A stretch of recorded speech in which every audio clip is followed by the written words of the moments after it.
Well, Crystal worked so hard to find these baby birds on our deck.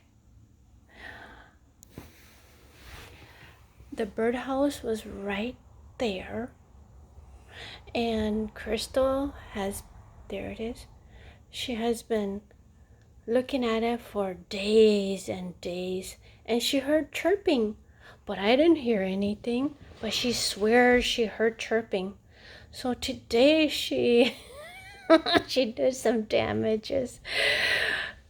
She pulled the house out, and then she opened it up, and there they are, 7 tiny birds. Oh my goodness. And this is the youngest one. Is that the youngest one? So cute.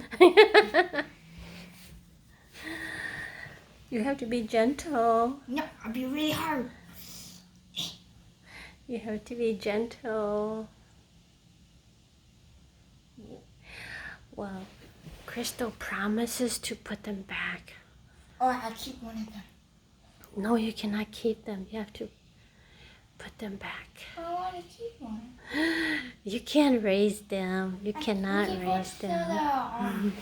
We're going to go to a store that has like bugs.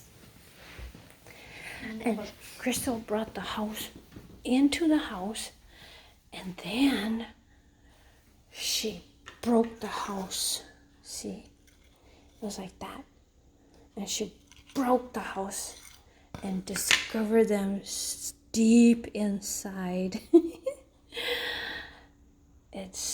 She used this screwdriver or something like that